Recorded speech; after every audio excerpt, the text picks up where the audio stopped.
Inilah kisah seorang nabi yang sangat dicintai iblis. Perlu diketahui, bahwa salah satu makhluk Allah yang diciptakan sebelum Nabi Adam adalah iblis. Dahulu, iblis merupakan makhluk Allah yang terkenal akan ketaatannya kepada Allah. Ia juga makhluk yang diberi keistimewaan umur panjang sebagai permintaannya tatkala hendak diusir dari surga. Selain itu, iblis juga berjanji akan menggoda semua manusia yang merupakan keturunan Nabi Adam agar menjadi bala tentaranya bahkan menjadi pengikutnya kelak di neraka. Dikisahkan, dahulu tatkala Allah mengumumkan kepada para malaikat dan makhluk lainnya tentang penciptaan manusia sebagai penghuni bumi, di mana manusia ini diberi kemampuan untuk mengetahui banyak nama-nama yang tak diberikan kepada malaikat, maka semua malaikat lantas diperintahkan untuk memberi sujud atau penghormatan kepada Nabi Adam.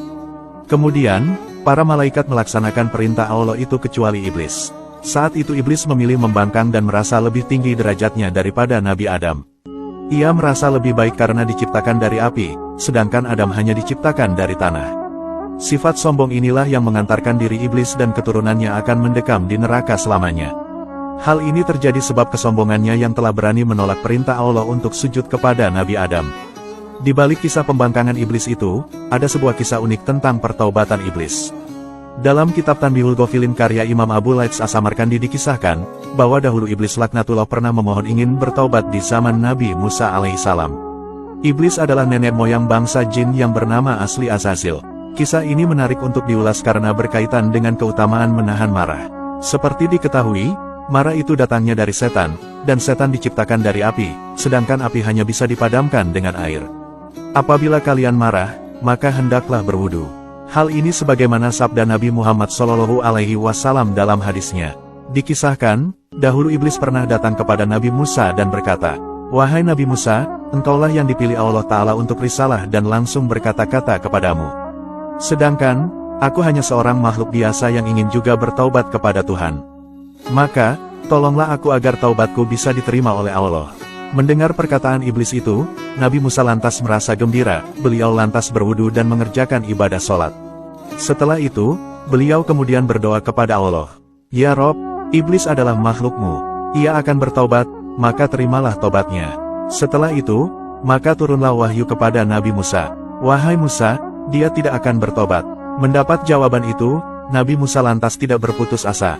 Beliau lalu berdoa lagi, "Ya Rob, dia itu minta taubatnya diterima." Setelah itu, turunlah wahyu lagi kepada Nabi Musa, "Aku telah menerima permintaanmu Musa, maka suruhlah ia sujud ke kuburan Adam alaihissalam, maka aku akan menerima taubatnya."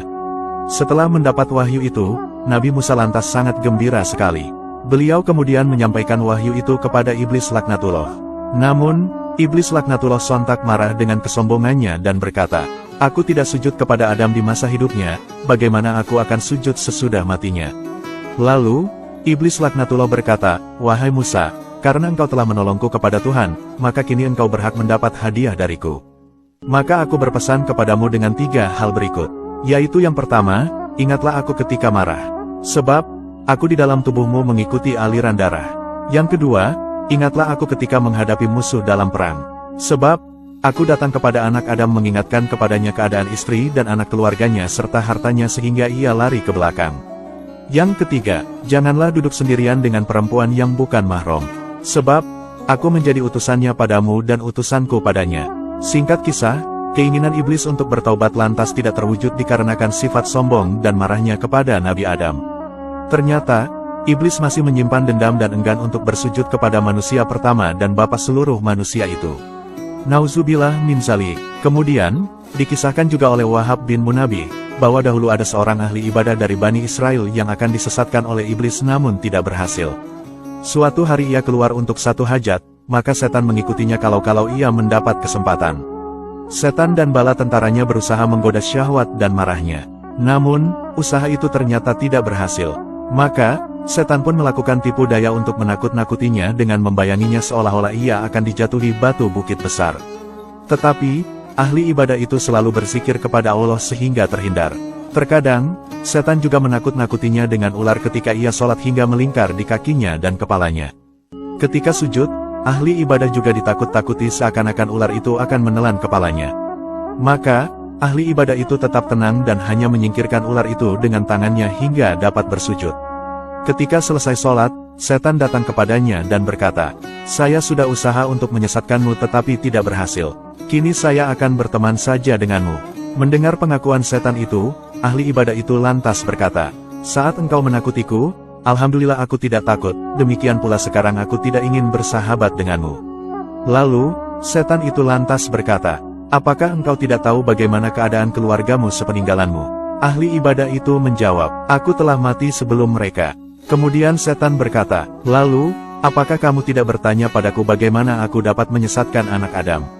Ahli ibadah itu berkata, "Baiklah, bagaimana kamu menyesatkan anak Adam?"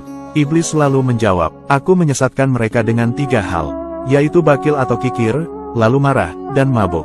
Manusia apabila bakil atau pelit, maka ia akan enggan mengeluarkan hartanya untuk menunaikan kewajibannya. Apabila ia pemarah, maka setan akan mempermainkannya seperti anak kecil bermain bola. Meskipun ia dapat menghidupkan orang mati dengan doanya, namun setan tidak patah harapan untuk menyesatkannya. Sebab, ia membangun dan setan akan merobohkan dengan 1 kalimat saja. Demikian pula jika seseorang mabuk, maka setan akan mudah menuntunnya kepada kejahatan sebagaimana kambing dituntun oleh penggembala. Nah, demikianlah kisah pertaubatan iblis yang tidak terwujud akibat kemarahannya kepada Nabi Adam. Iblis dan bala tentaranya juga memberitahukan rahasia, bahwa kemarahan itu mencakup seluruh kejahatan.